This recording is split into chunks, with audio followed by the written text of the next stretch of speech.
2 Samuel chapter 17 verse 4. This plan seems good to Absalom and to all the other leaders of Israel.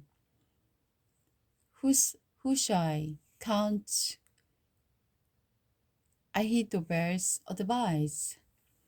But then Absalom said, "Bring this Hushai the Archite. Let's see what to think about this." When Hushai arrived, Absalom told him what Ahithophel had said. Then he asked, "What is your opinion? Should we follow Ahithophel's advice? If not, speak up." "Well," Hushai replied, "this time I think Ahithophel has made a mistake. You know, your father and his men, they are mighty warriors. Right now, they are probably as enraged as a mother bear who has been rough up her cubs. And remember that your father is an experienced soldier. He won't be spending the night among the troops. He has probably already hidden in the some pit of cave, and when he come out and attack then a few of your men fall, there will be panic among your troops, and everyone will start shouting that your men are being slaughtered. Then even the bravest of them thought they have the heart of the lion will be paralyzed with fear. Or Israel know what a mighty man your father is and how courageous his warriors are. I suggest that you mobilize the entire army of Israel, bringing them from as far as Dan and Beersheba. That way you will have an army as numerous as the sand on the seashore. I think that you should personally lead the troops. When we found David, we can descend on him. I like to do that for to the ground so that not one of his men is left alive. And if David has escaped into the some city, you will have the entire army of Israel there at your command. Then we can take a rope and drag the wall of the city into the nearest valley until every stone is torn down. Then Absalom and all leader of Israel said, "Whose side's advice is better than Ahithophel's?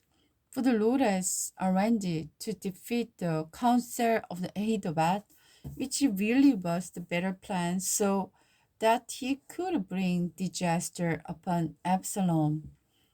Hushai want David to escape. Then Hushai reported to Zadok and Abiathar the price that Ahithophel had set, and what he himself had suggested is that, quick, he told them, find David and urge him not to stay at the shallow of the Jordan River tonight. He must go across at once into the wilderness beyond.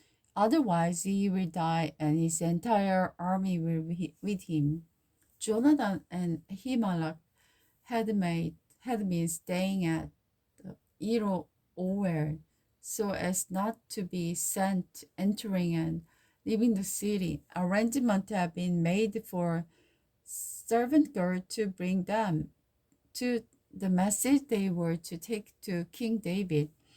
But a boy saw them leaving and rode there to go to David, and he told Absalom about it. Meanwhile, they escaped to Bahurim, where a man hid them inside a well in his courtyard. The man's wife put a cloth over the top of the well, the grain only dry in the sun, so no one suspected they were there.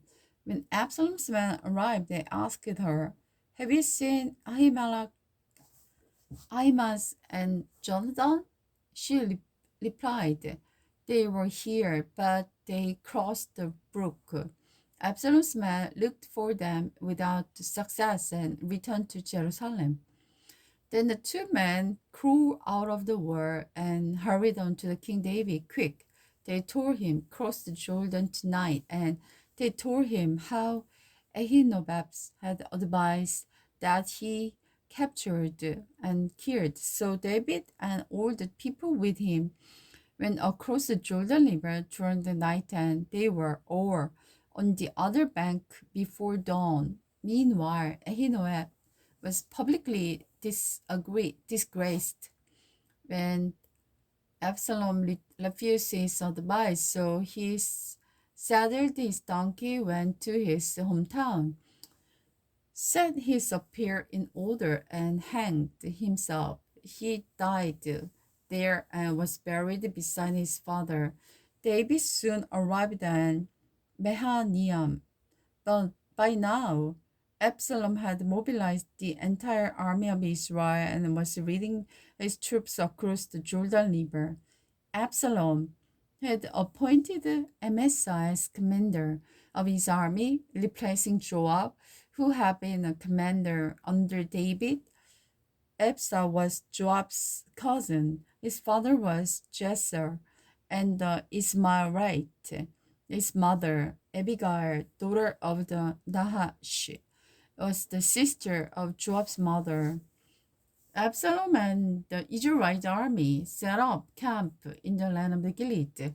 When David arrived at Mahanaim, he was warmly greeted by Shobi, son of the Nahash of the Nabah, an Amorite, and by Michal, son of the emir of the Loedar, by Bazalar of the Gilead from the Luzilim. They brought the sleeping mat, cooking pots, serving bowl, wheat and berry, flour and roasting grain, bean and reindeer, honey, butter, sheep, and cheese for David and those who were with him, for they said, "You must be very tired and hungry and thirsty after your long march through the wilderness."